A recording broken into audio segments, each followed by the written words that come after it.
The World Cup is the biggest stage of all in sports, where legends meet, but only a select few are able to emerge victorious. Welcome to Halftime Football, where today we're going to take a look at the best 11 of players who have never won the World Cup. Goalkeeper: Oliver Kahn. Until the emergence of Manuel Neuer, there was little doubt that Oliver Kahn was the greatest goalkeeper in German history. The German shot stopper was the epitome of efficiency and discipline, being an incredible leader between the sticks in between his incredible saves. Kahn appeared in the German squad for 4 consecutive World Cups between 1994 and 2006, though he was never able to get his hands on the trophy like Neuer did in 2014. The only tournament that Kahn actually played all the way through, in Korea and Japan in 2002, was the closest he would ever get. Kahn played phenomenally throughout the tournament, conceding just 1 goal en route to the final after a shaky qualifying campaign that left many questioning his talents. Unfortunately though, after thinking he'd proved all of his doubters wrong, he managed to completely undo all his hard work in one moment of stupidity, spilling Rivaldo's long-distance effort for Ronaldo to pounce on and give Brazil the lead in the final. The Seleção eventually won 2-0, and despite being the only ever goalkeeper to win the Golden Ball at the World Cup, Kahn would never again come close to the actual trophy.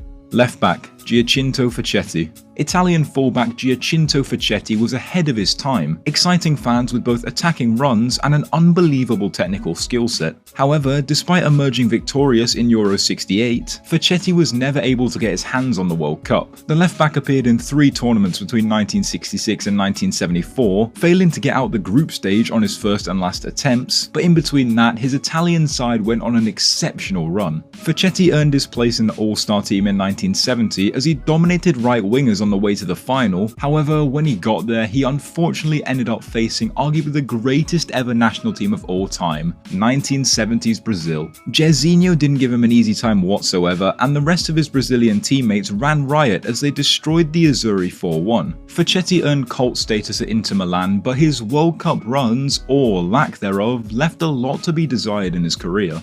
Centre back: Ronald Koeman. Ronald Koeman is the top scoring defender of all time, bagging an insane 252 goals across an illustrious career. However, despite himself being so talented and being part of that iconic Dutch team with the likes of Gullit and Van Basten, Koeman was never able to get his hands on anything more than a European Championship internationally. Koeman only managed to play in 2 World Cup tournaments in 1990 and 1994, and in all honesty, he was just plain unlucky. At Italia 90, the Dutch faced a German side infused with skills from the likes of Klinsmann, Matthäus and Voller, while 4 years later they were well and truly beaten by eventual champions Brazil. Koeman would retire in 1997, just missing out on being part of the 1998 Dutch squad that managed to reach the quarter-finals, and now he's hoping that he can get his hands on the trophy in Qatar, just from the dugout this time.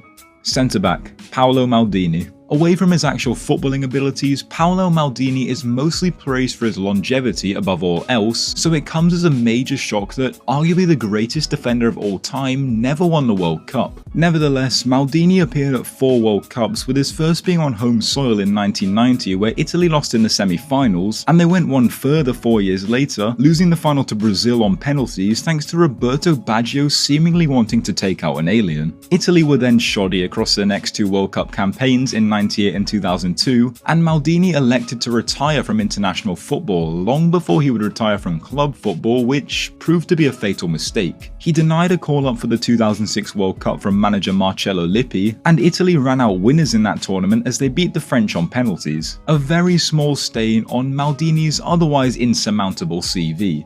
Right back: Phil Neal. Mr. Reliable Phil Neal is by no means the most outstanding talent in this team, but his club CV is absolutely glittering when compared to his international one. Neal won 23 trophies across 11 years at Liverpool, including 4 European Cups, but he was reduced to just a measly singular appearance at the World Cup across his career despite being the perfect all-rounded fullback. This was mostly because the English teams after 1970 never really lived up to what they were, failing to qualify for both the 1974 and 1978 editions of the World Cup. By the time they did manage to qualify in 1982, they were knocked out in the 2nd group stage, whatever that is. Neal played the full 90 in the 3rd group game of the 1st group stage against Kuwait, but that was it for him. He was well past his prime by the time the next tournament came round in 1986, and he never even came close to sniffing a World Cup trophy. Centre midfield: Claude Makélélé. Claude Makélélé was so good they named an entire position after him, with that defensive midfield spot often being dubbed the Makélélé role. The Frenchman had an incredible work ethic, and he combined that with an exceptional ability to dictate play, revolutionizing the number 6 spot. However, like Maldini, Makélélé fell under a huge cloud of misfortune internationally. He debuted for the senior team in 1995 and played in the 1996 Olympics, but he was then subsequently left out of both the 1998 World Cup and Euro 2000 squads, where France, of course, emerged victorious both times. He never made his tournament debut until the 2002 World Cup, where France were absolutely terrible, and he was then agonizingly beaten in the 2006 final by Italy in a tournament where he and Patrick Vieira were absolutely electric. He then, just like every other player, fell out with manager Raymond Domenech just before Euro 2008, and he announced his international retirement following that tournament, meaning he would never get his hands on the World Cup trophy.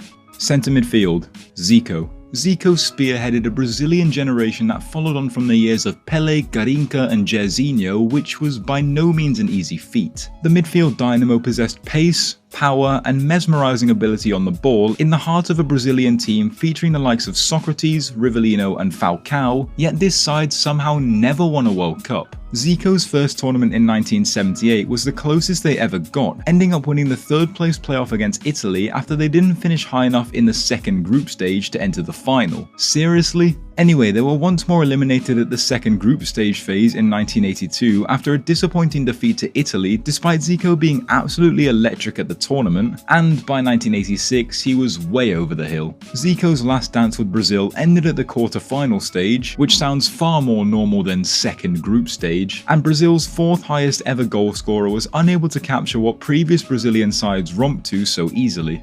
Attacking midfield, Michel Platini. Before Messi and Ronaldo, only Michel Platini and one other had won a minimum of 3 Ballon d'Ors, which was a true testament to the wonderful career of the Frenchman. However, despite being an elegant midfielder with technical ability that most could only dream of, Platini was never able to drive the French national team to success like he was with Juventus. France were incredibly unlucky in Platini's first tournament, drawing both Argentina and Italy in their first group stage, where they inevitably crashed out. 4 years later, he captained France all the way to the semi-finals, where West Germany, boosted by the referee not sending off their goalkeeper for aggravated assault, managed to overcome Les Bleus. By 1986, Diego Maradona had already overtaken Platini as the most exciting attacking midfielder in the world, and France once more lost in the semi-final to eventual runners-up West Germany. Platini's legacy, which, let's be honest, can't get much worse these days, is certainly hindered by his lack of a World Cup.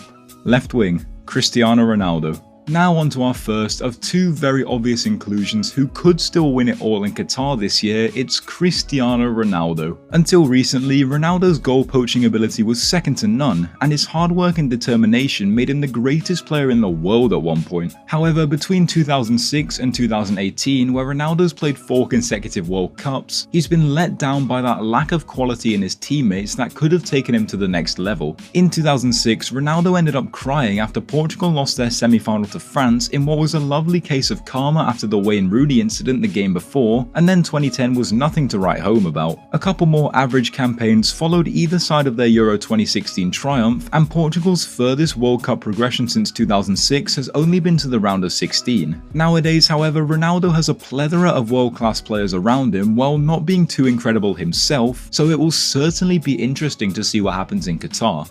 Striker, Johan Cruyff. Now, I mentioned in Platini's bit that only 2 players before Messi and Ronaldo had won a total of 3 Ballon d'Ors, and the second of those was the iconic Johan Cruyff. Cruyff was part of a golden generation built from the bottom by Rinus Michels, and the 1974 tournament was their first in 36 years. Cruyff was at the forefront of a solid spine featuring Johan Neeskens and Ruud Krol, but the 74 World Cup was unfortunately Cruyff's first and last. Granted, the Dutch did phenomenally with their new total football approach and got all the way to the final, but they were unfortunately defeated by West Germany despite taking an early lead. Cruyff would retire just a year before the 1978 World Cup, citing the reason that a kidnapping attempt had taken place against him and his family around the time he made his decision, and he simply wasn't in the right frame of mind. Who knows though, he could have been the difference between the Dutch being winners or being runners-up again like they were.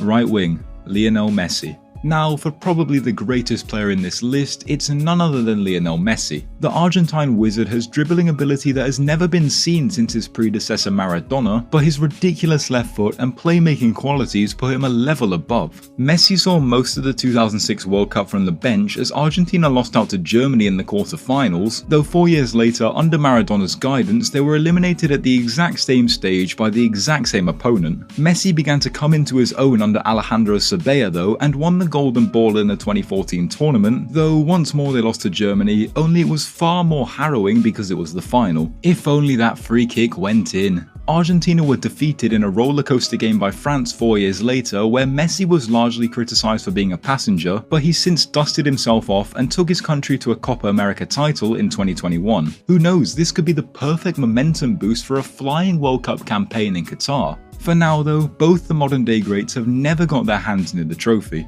Anyway, that's all I have for you today. Thank you very much for watching. If you did enjoy, please be sure to like and subscribe. Let me know who I missed down below in the comments. I know there's a lot, and while you're there, do let me know what other World Cup themed content you'd love to see in the lead up to Qatar, and I'll see you next time.